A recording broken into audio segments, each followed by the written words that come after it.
Ciao a tutti amici, benvenuti da strumentimusicali.net. Sono qui con il Crumar 7 e il Korg SV2. Sono strumenti che ho usato live, conosco entrambi. Questo l'ho usato tante volte, poi adesso ci arriviamo. Questo meno, ma l'ho usato, così posso darvi anche il mio parere, insomma qual è la mia esperienza, posso dirvi qual è la mia esperienza e che cosa credo sia importante sottolineare, perché entrambi sono strumenti splendidi. Ci sono tante piccole cose che vanno un attimo considerate. Questo qui non è uno strumento a modelli fisici, questo è uno strumento a modelli fisici, a parte per i pianoforti e per altre categorie.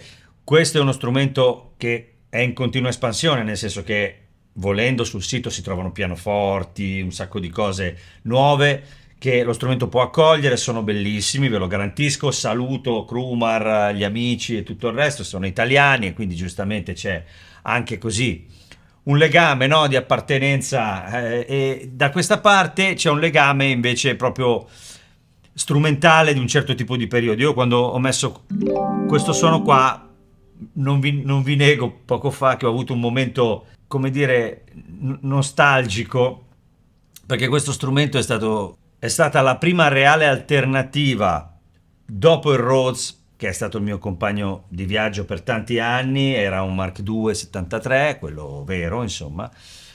Chiaramente prima di quello avevo suonato 1000 tastiere, insomma alla fine un po' chi mi segue conosce la mia storia. Quando sono arrivato a comprarmi il Rhodes, che ero già avviato, l'ho tenuto per tanto tempo e ho fatto un lunghissimo periodo con quello vero, quindi il suono sotto le mani veramente per me è importante.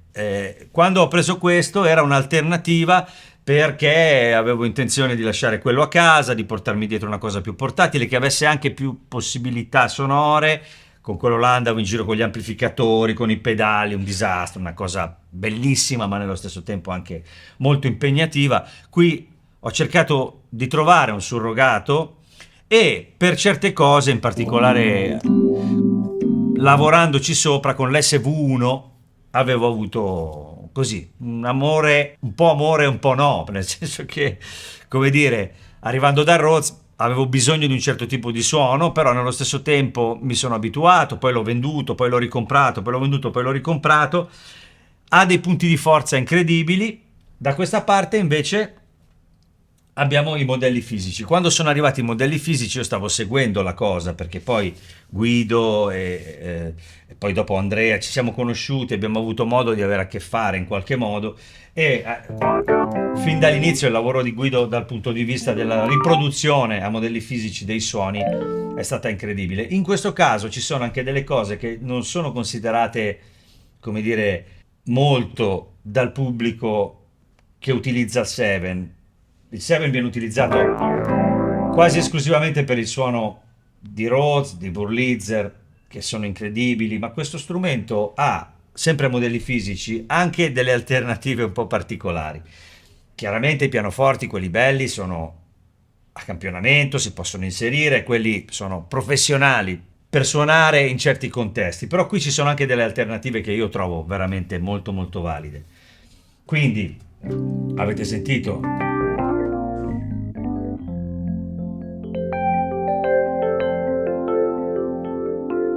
La complessità, no? Come si sposano anche le note.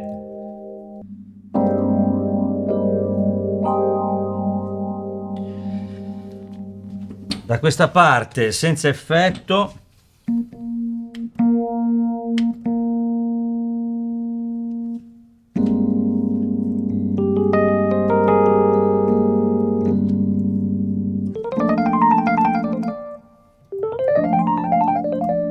Adesso chiaramente c'è una grossa differenza, qui tolgo per esempio, posso togliere l'equalizzazione anche.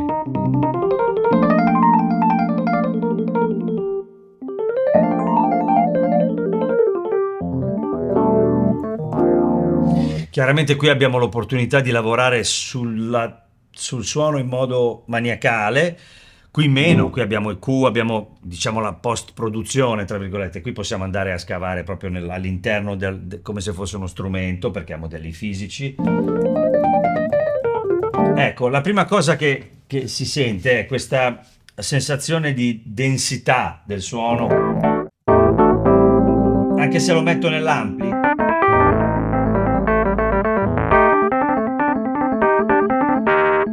Anche i drive.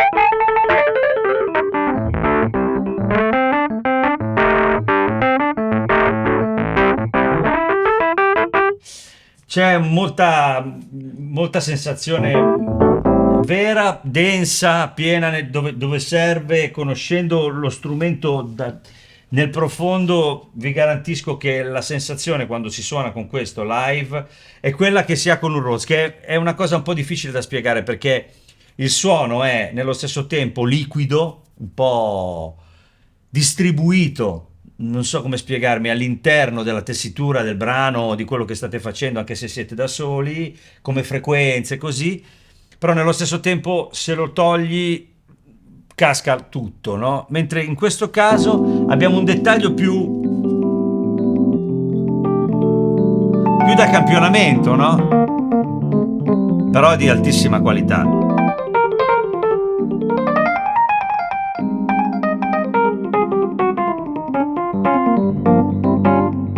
Che funziona molto bene, che dal vivo mi dava l'opportunità, magari nei soli, così, di venire fuori in un modo, se volete, un po' artefatto, un po' magari meno realistico, però nello stesso tempo molto incisivo. Da questa parte sembrava di avere sotto le mani un Rhodes davvero, allora ti viene voglia magari di metterlo in una, di fare delle cose diverse, perché senti che il suono è un po' quello. Da questa parte hai uno strumento un po' più moderno, però nello stesso tempo anche qua il 2 ha fatto dei passi avanti notevoli, soprattutto dal punto di vista dinamico. Parliamo delle tastiere, questa è la classica RH3, che è diciamo una delle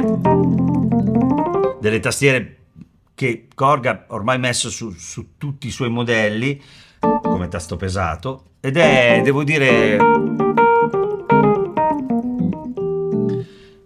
diventata sempre meglio. Io ricordo l'SV1, a volte si aveva la sensazione un po' strana, stancava un po' le mani, non so neanche descrivere il perché. Questa la sento un po' più agile, mi sembra tornare in un altro modo. Poi magari è la stessa, semplicemente con questo suono probabilmente il rapporto che c'è tra le mani e quello che si sente, il cervello, funziona meglio, e quindi tutto il resto, anche come si suona, funziona meglio. Poi si può regolare chiaramente tutto, il tocco e tutto il resto, ma a me già così sembra giusto.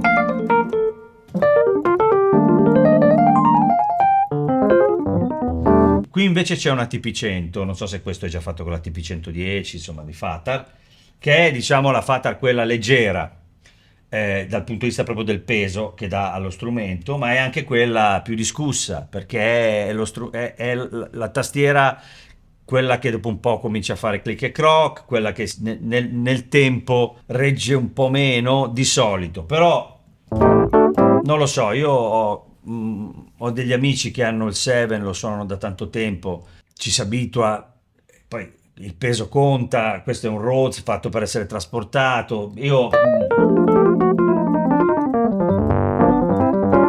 la sento abbastanza responsiva, da nuova è così, poi bisogna vedere, magari rimane così. Se dovesse rimanere così, devo dire che fa molto Rhodes, cioè nel senso fa molto, soprattutto il Mark I, sembra di suonare un po'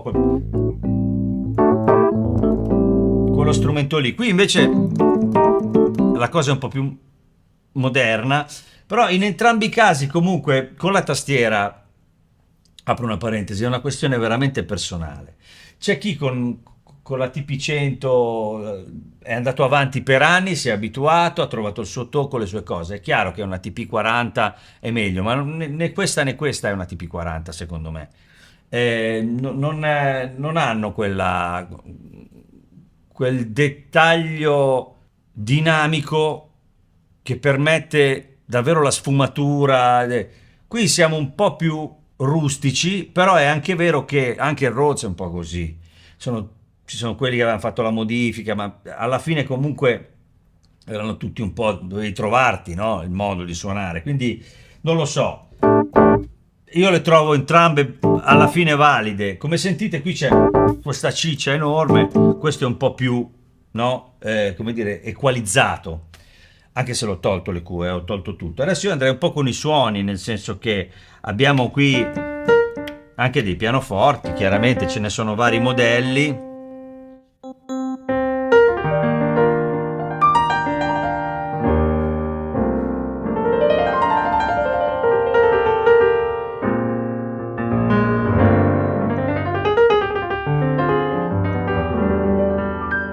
Molto bello questo. Allora, qui adesso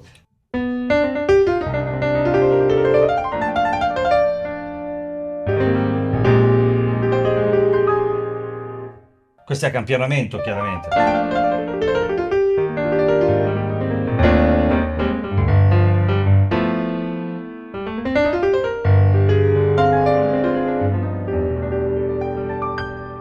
Ce ne sono altri, adesso poi sentiamo anche i suoi.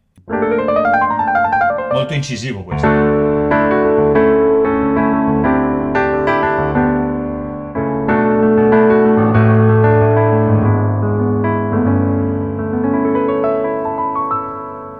Poi qui invece vari modelli. Bello questo.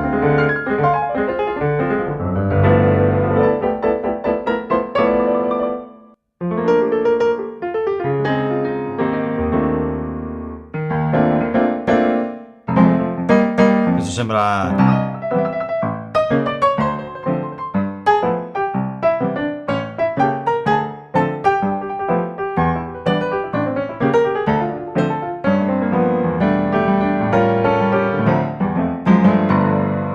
bello.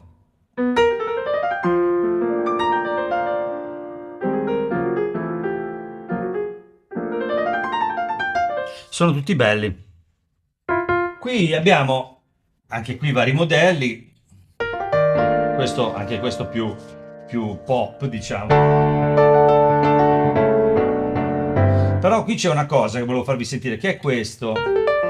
Questo invece ha modelli fisici, questo vuole essere un pianoforte, non è un pianoforte, diciamo, come tradizionalmente siamo abituati a pensare ai pianoforti campionati, è un pianoforte a modelli fisici che è stato messo dentro questo strumento. Non somiglia ai modelli fisici, quelli diciamo di Roland o che ne so, i Pianotech, quelle cose lì, è una cosa diversa, che però io adoro, cioè ve lo dico subito.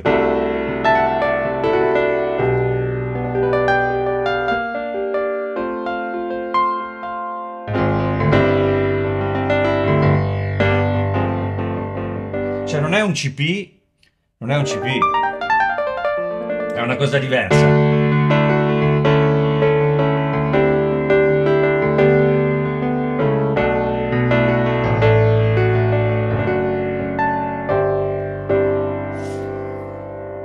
lo so, ha qualcosa che mi piace, poi ha i suoi difetti, i suoi problemi, però mi piace perché alla fine quelli che a modelli fisici somigliano tanto al pianoforte non sempre mi convincono. Questo qui sembra un'altra cosa e quindi mi ha conquistato. Poi c'è il CP che è bellissimo. Tra l'altro sul sito c'è anche il CP70 che è stato il CP80, in quel caso se non ricordo male quello di Marco Ballarani che saluto è fratello, è un CP70 ed è che dipende dalla grandezza dalla quantità sti ha ed è stato modellato sul suo se non ricordo male o campionato, non ricordo, lo potete scaricare sul sito se non ricordo male, quindi questo qui invece è modellato. Anche qui mi piace, non so perché.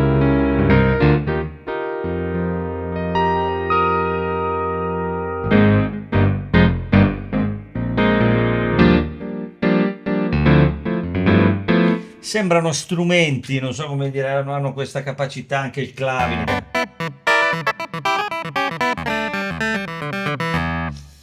Io li trovo molto belli, Wurlitzer non ne parliamo.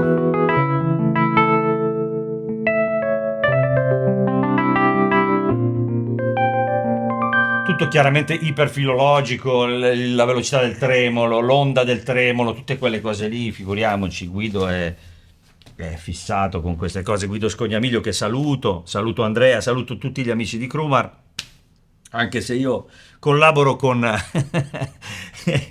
l'altra sponda degli amici che sono quelli di Viscount, ma insomma fortunatamente non ci sono problemi diciamo di competizione. Io adesso volevo farvi sentire a proposito sempre di allora questo è il piano elettrico, adesso intanto magari vediamo i vari piani elettrici.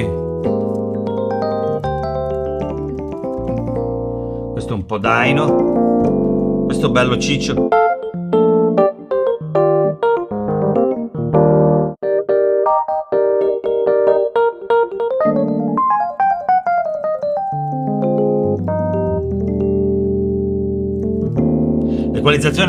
L'equalizzazione, scusate, suona molto bene, funziona bene. Qui abbiamo chiaramente tutto a disposizione, possiamo utilizzare chorus. Sentite il suono com'è preciso, no? Com'è proprio spalmato bene. Questo come dicevo un po' dai. Poi c'è il Wurlitzer.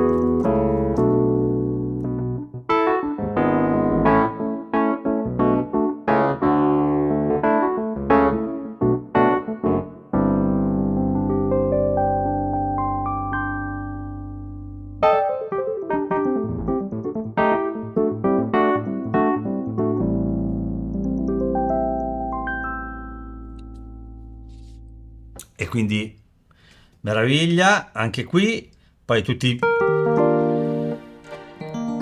digitali che ci sono anche da questa parte. Chiaramente qui è tutto generativo, qui siamo nel PCM, per carità di qualità, Pianoforti li abbiamo sentiti, poi ci sono questi.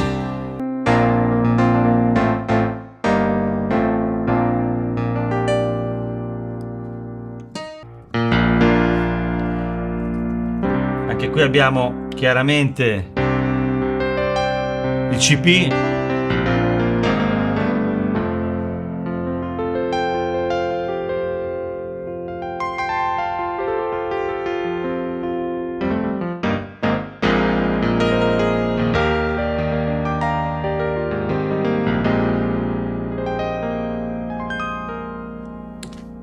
Bellissimo, anche qui confrontiamo la sensazione dopo che si arriva da questo accampionamento che è molto preciso. Chiaramente quando si entra in questa modalità qui invece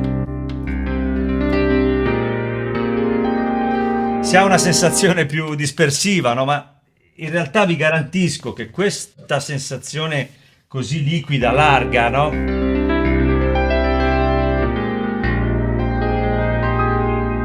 Sul palco fa un effetto assurdo, cioè avete veramente la sensazione di fare il mestiere il mestiere del piano, cioè nel senso quello di legare tutto il resto, no?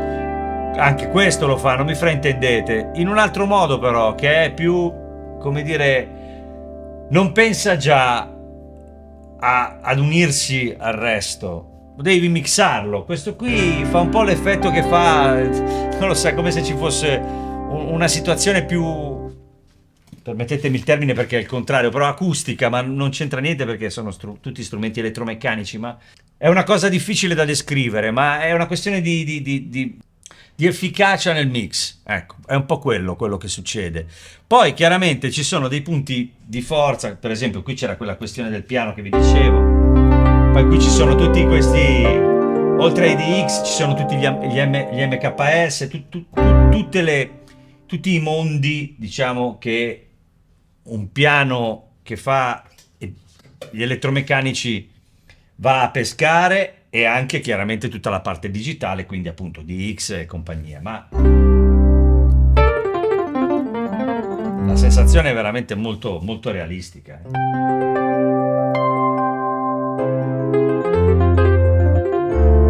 Perché le cose generate hanno questa forza qua, e qui ci sono delle cose bellissime altrettanto. Poi abbiamo chiaramente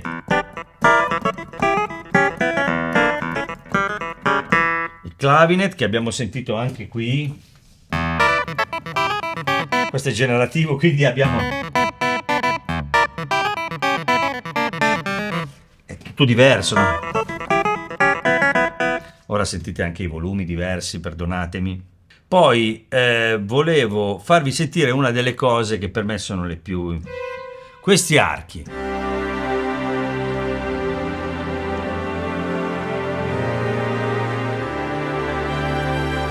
Allora, questi archi qui sono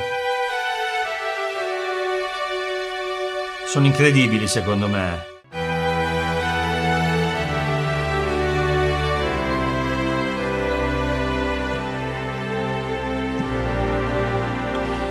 Sono incredibili perché sentiti così magari vi sembreranno dei normali archi che ci sono anche su Kronos, ci sono dappertutto, ma io non so il motivo, non riesco a spiegarmelo. Quando ho usato questi archi suonati con questo strumento qua, io mi sono ritrovato nel mix ad avere esattamente sempre quello che volevo, sia dal vivo che in registrazione. Infatti all'inizio, nel pezzo iniziale li ho messi perché mi piacciono troppo. Hanno una forza, questi archi, che è incredibile. Poi ci sono anche altri suoni, sempre tape, no?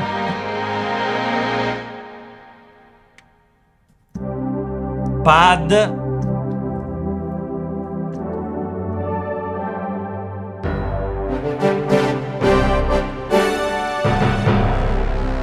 Abbiamo queste.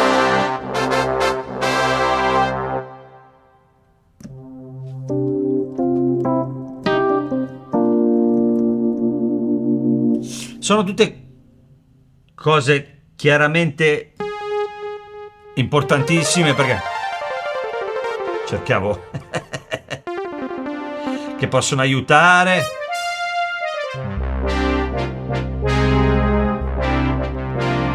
È un modo abbastanza sportivo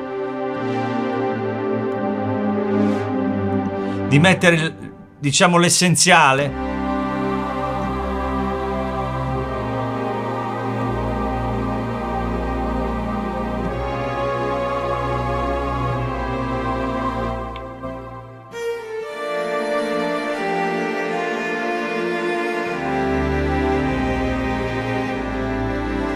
Quindi è uno strumento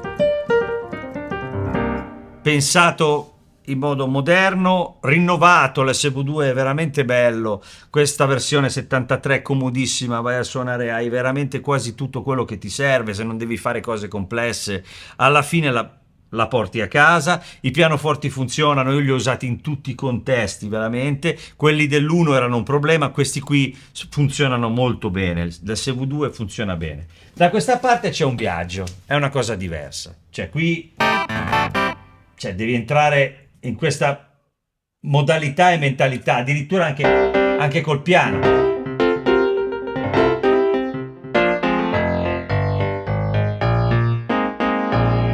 Però c'è qualcosa di...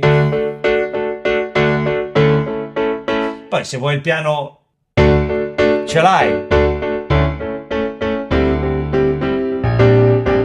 che funziona benissimo, tra l'altro sono molto belli anche tutti quelli che trovate sul sito.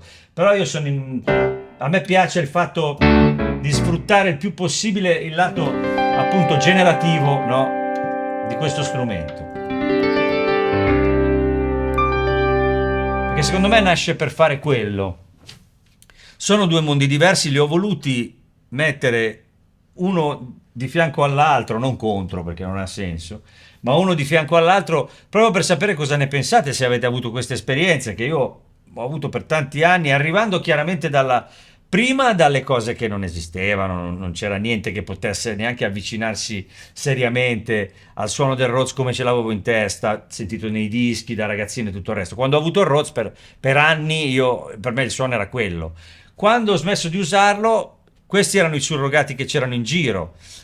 Ho smesso di usarlo nel senso che io suonavo il Rhodes quando non lo suonava più nessuno ormai da tanti anni, andavo in giro con questi progetti dove me lo portavo, era un peso enorme e tutto il resto, però mi sono fatto le ossa e le orecchie soprattutto su quella cosa lì, e quindi adesso sono entrambi bellissimi strumenti. Io tra i due sinceramente faccio fatica a scegliere per delle cose che ho qui, che so che funzionano molto bene live anche in contesti non dove il Rhodes è fondamentale, e da questa parte per un amore viscerale per il lavoro che è stato fatto dal punto di vista della generazione sonora, no? Come nascono i suoni qui e come si sposano poi musicalmente nelle cose. Sono strumenti che secondo me vale la pena provare, io ve lo consiglio perché hanno veramente una forza dentro entrambi. Fatemi sapere, ripeto, chiaramente iscrivetevi al canale, campanella, tutte le cose che possono aiutare il canale a crescere, perché mi fate sempre un grande favore. E ringrazio strumentimusicali.net che mi ha dato l'opportunità di fare questo video. Andate sul mio sito www.maxkeys.com dove trovate i vari video divisi per categorie. Adesso devo aggiornarlo un po', ma ci sono anche tutte le mie cose, la mia musica, un sacco di cose, libri. Quindi se vi interessa fate un giro. Io vi ringrazio ancora, un bacione, a presto, state bene, ciao ciao.